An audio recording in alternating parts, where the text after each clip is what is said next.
Hey everybody, Jessica Morrison, realtor with Ferris Property Group based out of Indianapolis, Indiana. Today we are back with my buddy Tristan. Tristan, I am so excited to have you on our show.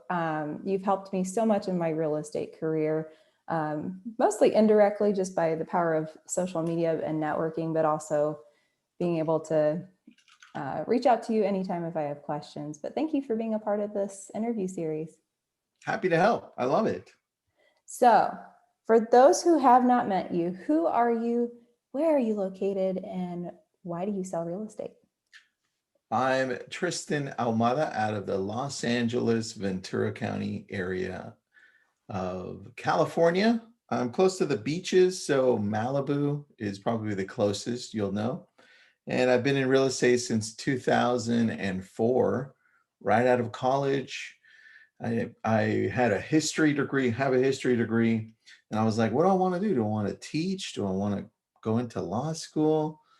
I love history, but I'm not sure I like teaching it. So I went into law school and I got my real estate license, and I tried both at the same time. And I'm like, this real estate thing is really cool. And I just came in at the right time when the market was skyrocketing. And I was like, I'm in, all in on real estate. Let's do this. And then the market tanked. And I was like, maybe I should have stayed with law school. But it was too late at that time. Just went full in still on real estate. I'm still here. So, what's been your favorite part about selling real estate? And I think sometimes real estate too provides touches into different areas. Like there's probably been times where you've gotten to experience a little bit about learning history or some of the other interests that you've had that have naturally found themselves in your career. But what's been your favorite part about real estate as a career specifically? My favorite part is really that you get to know the areas really well, like deeper than most people. And I'm a historian at heart. So when I go to an area, I dig deeper and I'm like, tell me, I want to know the history of this. How long has this been here? What happened here? How did this tract develop? Who developed it? I mean, and so the deeper you go, the more information you have. And that information you can then give to people that are moving into the area or just people that live there and don't even know about it. So I love the ability to be able to get to see the community at a different level. And I think all real estates have that ability, which is cool. Absolutely. So, as your career has expanded, I mean, I know that you are one of the most successful agents in the country, but for those who have not met you, let's just kind of put things into perspective. Where are you at in terms of market share with agents? Like how like top 1% of 1%? And not that numbers matter, but I want to help our audience give mad respect to the success that you've had in your local area. Can you kind of break down your numbers? Yeah, I'm consistently in the top 1% in the nation for all real estate agents. So we do have a bigger price point, right? So there's that, but still, we've been consistent with it over a long period of time. And it's cool to be able to help out so many different people. Like the least expensive home I've ever sold is $11,000, and it was a manufactured home out in Camarillo, California. And the most expensive home we've ever sold is 33 million. So, big difference, but it doesn't mean that we don't help out one over the other, right? We just help out whoever comes. And the question that I get all the time is, well, how did you get started in all this? And how did you go from the beginning and kind of figuring out what you wanted to do in real estate, right? So I started in real estate. My mom said, you should really go into real estate. They drive really nice cars. And I'm like, they do, you're right. And I mean, come on, I'm in my 20s, early 20s, and I'm like, that's right. I'm gonna go into real estate for the cars, right? For the money. So that's why I jumped into it initially. And as I was building up the ability to go all in because I couldn't practice until I get my license, and that's a process, sometimes 3 to 6 months. I studied and I was just ending college at the time. So as I was doing that, I was getting to know all the things that I needed to do. So I had a lot of time to prep. And I finished college June, and I got my license like end of May, which has just happened at the perfect time. And I was like, let's go all in. So I went door knocking, canvassing. My first day, 6 hours, suited up, tie, suit, pants, dress shoes, everything. And that was a hot day. I was like, I'm not doing that again. Right. But the thing that I did learn through the process is that if you put in the hard work, things work. And the biggest challenge for me was the shift when the market tanked in '07, '08, all across the world. The things that I was doing weren't working. And so I had to gravitate to online. So I went on to Craigslist, search engine optimization, right? You learn to pivot, you learn to shift to be able to grow. And when you go all in on something different, you start looking at things differently, more opportunities, right? And so as that happened, thank you.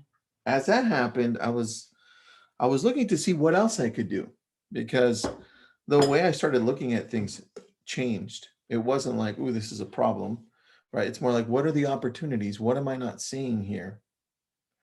And when I started to look at it that way, everything started opening up more. I'm like, hey, you know what? There's a lot. We could do something right here. There's an ability to grow while everybody else isn't, right? And that's when I started taking up market share because I went all in online. And that's where I went on Google. Besides Craigslist, we did Zillow, we did Realtor.com when it was just barely growing. Nobody knew what it was. And as Realtor.com picked up, because that's what I gravitated to more, I picked up our whole county, and I started processing online leads from Realtor.com and Zillow with automation. And they're like, "What are you doing? We've never seen this before." And I'm like, "Yeah, let me break it down for you." So they got me on camera, and they're like, "Okay, go, do your thing." So I just explained to them what I did. It's a process, and they're like, "This is cool." So they asked more questions. They got it on camera more, edit it, send it to their executives. Their executives are like, "This is really cool, right? What are all these tools he's using to automate this?" So let's blast this out to everyone across the nation that's a real estate agent, right? All 3 million real estate agents. And then the executives are like, let's get this guy on stage at NAR too. Let's ask him if he wants to go. So they're like, "Do you want to go?" I'm like, "Yeah, I'll go. Just fly my family too." So they flew me up to San Francisco, and I was on stage, and then they loved it, and so did the audience. And that started a whole different aspect of real estate, which taught me one thing, taught me a few things. Number one, it's like we have the ability to be so good at one thing that when you're great at this one thing, it stands out above everything else, right? Whatever that is. And the better you get at that one thing, the more opportunities you have from it. And so for me, it was online lead conversion, right? So it was tonality, scripting, tech, automation, all that. And as I got better and better, the opportunities opened up. Now, the other part to this is Realtor.com did pay for me to fly and stay at a hotel, right? But they didn't pay me. And I was getting a lot of people saying, "You're doing this for free?" And I was like, "No, I'm doing it for the ability to grow, right? I'm learning a lot here. There are opportunities for me to grow my personal brand for referrals, right?" And in one of the plane flights, I looked to my wife and I'm like, "This is really cool, but this isn't going to last, right?" But it's an opportunity, right? Going back to when everything tanked, I started looking at things differently. And now fast forward in a plane, and I'm like, "What do we do? I want to start a blog." And she's like, "No, no. Have you looked into Facebook groups?" I go, "Yeah, but I hate Facebook. I don't even use it." So I waited, and I finally did it. I was like, "Okay, this is cool. It's free. We can do this. Let's create a brand." And then I sat in a room with my lead coordinator, and we created Lab Code Agents, right? And then it became the largest online community in the world for real estate agents. But that all started from looking at things just slightly differently. right? Just with an opportunity where people were telling me, why are you doing this? Right. And then when I created the community, why are you doing this? This is you're wasting your time. Right. It's a consistent message. Like, what are you doing? I just started another newsletter, A Brilliant Tribe, a year and a half ago. They're like, it's for free. What's your end game on this? I'm like, there is no end game. I just want to give. And then it becomes a multi-million dollar company a year later. And so I think if you can learn anything from the process is that you continually do things that you're great at, you dig deeper, and you don't worry about what people are saying because they're not living your life, right? Only you know the direction you're heading in every aspect of it. So I think I think when it comes to real estate, it gives you so many opportunities to do so many different things because you connect to so many different people, right? And each one of those has a story, and each one of those can help you. And each one of those you're able to help deeper. So I love real estate. I love hearing all of that, Tristan. I hope you all took some really good nuggets from that. I mean, uh, nod your head or agree with me, Tristan, if you would. First, I think there's a pattern of mindset. You've continually chosen when the market is doing funny things to zig when everybody else is zagging. Yeah. And then I love the other pattern of when you choose to do something, everybody around you goes, what are you doing? What's the end game? And I think so much of that in teaching or just in learning, we don't ever know, I think, when we're learning something new or trying to help other people know where it's going to take us. And I almost feel like that's the beautiful part of it. Yeah. Because if we do come into it with, this is what I want to give out of it, it's almost limiting us in the potential because we're concluding about um, where that path could take us. You're so right. Right. You're right. I think we look at things with, well, what's in it for me type of thing, because we're so used to getting something out of something and having a purpose for doing it. But we don't realize that most of the things that we take on, we don't know what we're doing half the time. It's like we're figuring it out as we're like when you have kids, right? On the They don't, way. they don't, they don't come with a manual. And half the time you're like, you're worried and you're like, this is crazy. This is mine, right? Like, what do I do next? Right. Mm-hmm. And that's how we live life, but we never embrace that aspect of it. Yep. But we think that we need to know how to do something in order to even do it. But you have the greatest people on this planet that have lived and that currently live that just go out and do things and figure it out on the way there. And the people that figure it out on the way there are the ones that are great. How would you say your network, because so much of like what you, or excuse me, what I see and what others may see from the success that you've had is just the tip of the iceberg. And success is never an isolated journey. There's always other people who have been a part of that. And you've Mhm. mentioned your family. So who would you say really helped pour into you, or were there specific people that were key milestones in helping shape Oh, your journey? yeah, for sure. I mean, along the whole path. And let's start with why I got into real estate. It was my mom. She's like, they drive nice cars, right? She knew how to talk to me. So she's the one that really motivated me to get into real estate. And when I started, one of my first three closings was from my mom. It was a referral from a friend of hers.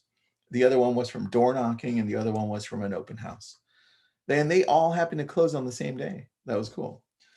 So for me, I was wealthy that day. I was like, this is the most money I've ever had in my entire life. Right. And so my mother, right. And then as we're growing, I think, because I've been married from a very young age, 19.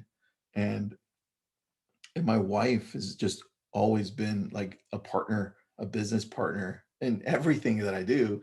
So she's like the best advisor anybody could have. So I'm always bouncing things off of her. So she definitely influences a lot of the decisions I make or I don't make. Right. And at first it was like battling it. Like, what? You don't agree with me? Right. What is this? And so much later, because now we've been married for 24 years. right? I understand there's a balance, and that battle that I had with her for a long time, it only made me a better human being because now it gives me both sides, both aspects. So she's been very, very integral. Now, as I continue to grow, the relationships that I made along the way, because I was willing to take the meeting and I was willing to take the call, right? So often we're like, nope, too busy, nope, too busy, right? I'm completely opposite. And I just say yes to a lot of things. And it gets me into trouble all the time, double booked, triple booked, right? But I apologize. And those opportunities, because I continually say yes, because I know, hey, I don't know enough, right? Doesn't matter who I talk to, I can learn something from everyone. Those opportunities have allowed me to be able to grow. When realtor.com called me and said, hey, you want to come down and shoot this video and it just explain to us what you do? Right? I could have been like, no, I'm too busy, right? I said, yeah, no problem. They end up being in the same business building I'm in, which I didn't know, in Westlake Village, California. So I opened the door and it's the same like suite number next door to us, same building. And I go in and that started a whole new thing.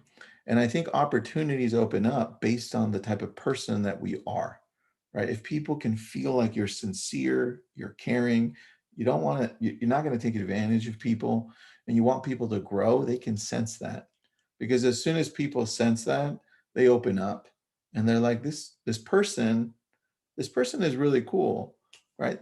I can connect with this person, right? And that allowed me to create relationships, because then just with the realtor.com thing, then they said, hey, fly here, fly there, fly. Can you fly here? I'm like, yeah. Can you speak here? Yeah. Can you do a webinar? Yeah. And then they said, hey, do you want to be part of the broker advisory board? I'm like, yeah. And then, I mean, I'll give you one example. One of those meetings, I fly up to Kirkland, Washington.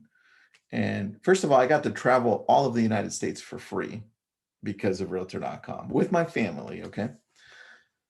And I fly up to Kirkland. We're sitting there with executives from all across real estate tech, because I was part of the broker advisory board, and Facebook, Zillow, all these amazing people. And I'm sitting down, and one of the people in the room is some guy who just left Keller Williams. His name's Glenn Sanford. And he's like, dude, I've got this great company. It's called EXP. And I'm traveling around the United States with this like RV, right? I'm like, what? I'm like, dude, it sounds cool, but it's not for me, man. And so we become friends, like really good friends. And I'm still Keller Williams, by the way. And so he's EXP. At the time he had, I think, 300 people in the company. And so we connected really well, talked, texted, talked. And then I see his company growing and growing and growing and growing massively and massively. And then he becomes a billionaire, right? Which is nuts. And then I'm going, dude, congrats, bro. And then he buys Success Magazine. And I say, congrats, you bought Success Magazine. I text him. He's like, hey, man, can you help me out with Success? I'm like, sure, what do you need? He's like, can you help me grow the community? Because you've done such a great job with lab goods. And that goes back, Jessica, that goes back to when we first met, because we both established that we were both, and Glenn is a really nice guy. We both established that we were really nice and we wanted to be friends. We want to connect with each other, right? And the more that people can assign and categorize that to you, the more doors open up, right? Because if you don't have enough business, if you don't have enough of these relationships, then you've got to look in the mirror and say, hey, at some point it's me. At some point, it's not the world around here that's the problem. At some point, it's me. And so one of the things that I strive to do is connect with as many people as possible by not being opinionated and deciding how somebody is based just what I'm looking at. I need to talk to you, and I need to look at you. I need to take in what you've got to say, because I'm building up this idea of who you are, right? And I love connecting with people in that way. And that was one relationship that started because I said yes a long time ago. Then I become the Success Magazine People editor, right? And then he says, by the way, I'm going to pay you. I'm like, oh, I was going to do it for free, man. This is such a great opportunity. He's like, no, no, no, I'll pay you. I'm like, that's cool. So the doors continue to open off of relationships I made years ago because, you know, you keep those relationships alive. And when people think of you, they think, you know, I can really do business with this person. Yep. That's so fantastic. I think I love the thread of, again, just coming from it of person to person and not assigning the labels. Like, I think one thing that I've noticed about you that's always been consistent is that you are the same with everybody. Like, it doesn't seem like you treat people any different, like brand new agent or billionaire. You talk to everybody as if they're the same type of person. And I love the equality with that. Um, Going back to when you were at that first meeting, invited to sit on a realtor advisory board or real estate tech advisory board. I'm sorry if I'm saying that wrong. But have you struggled with imposter syndrome? And how have you worked mentally to not allow fear to keep you from building those relationships? Maybe because you know somebody might be farther along in their journey than where you're at. Does that question make sense? Yeah, it does.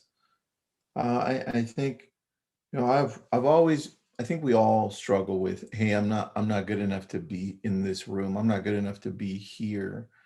And and we get a little bit of anxiety, maybe a little bit nervous, right? Or excitement, however you want to call it. And I think the one way that I've come to feel better about it is that and it took a long time, right?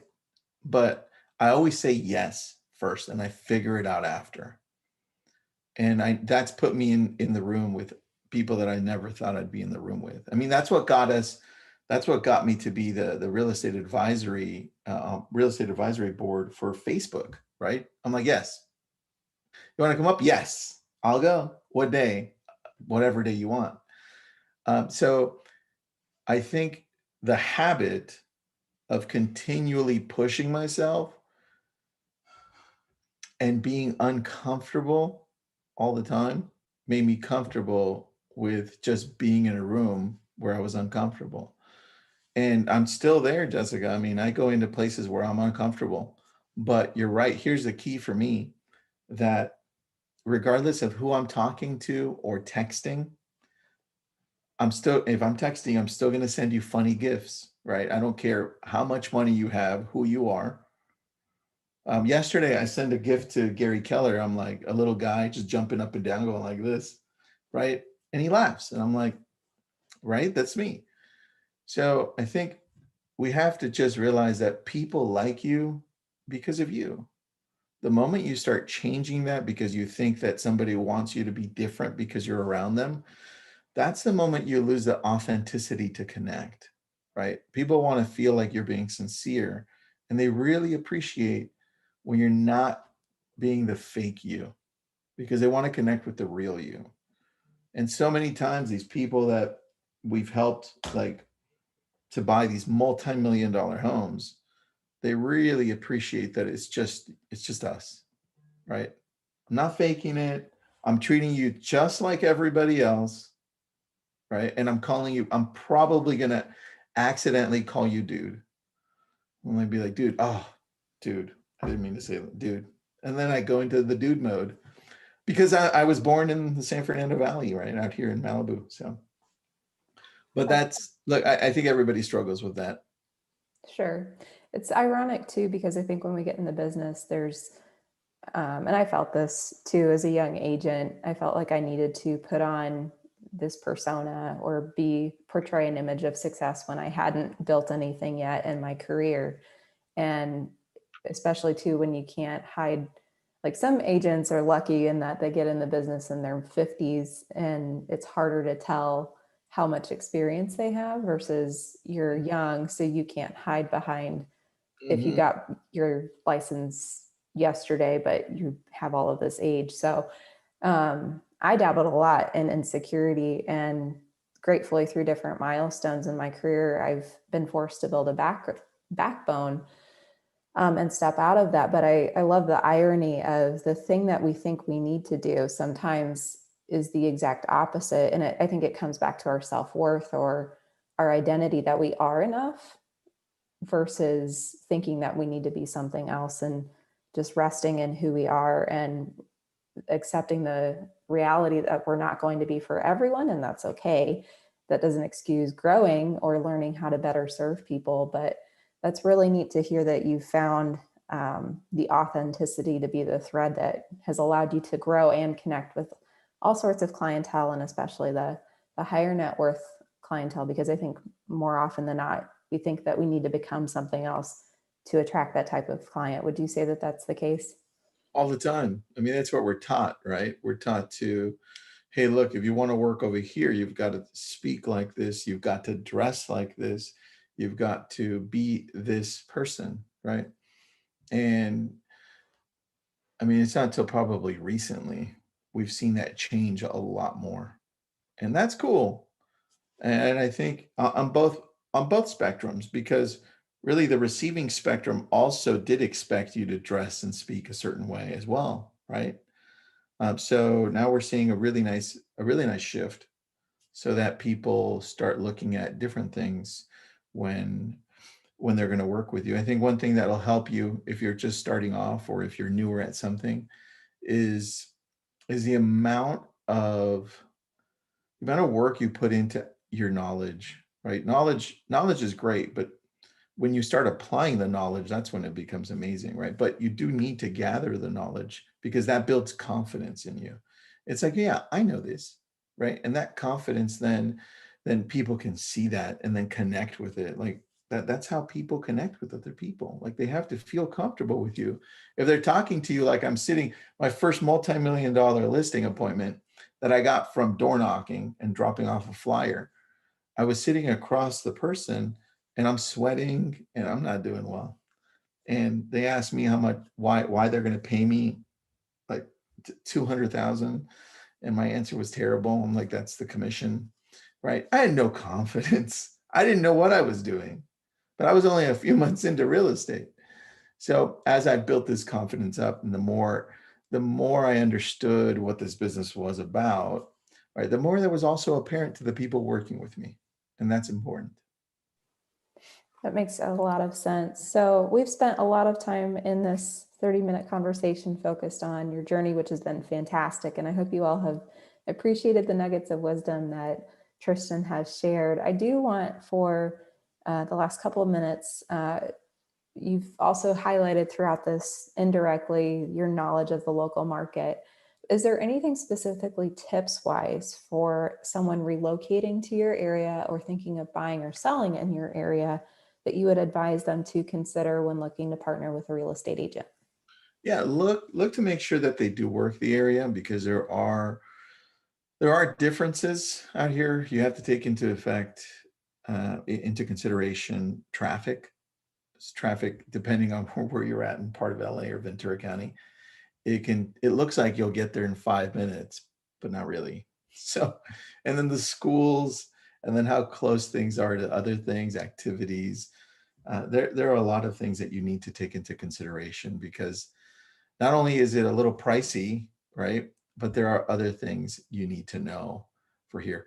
And so reach out to a real estate agent. I would suggest that you probably Google the area you're looking in and then type in right after real estate agent. So if it's Malibu, right, look to Malibu real estate agent in Malibu, California, right? And then Google pops up and then you're going to look at reviews, look at some of those reviews and see which one stands out for you and then contact them, call them and then talk to them.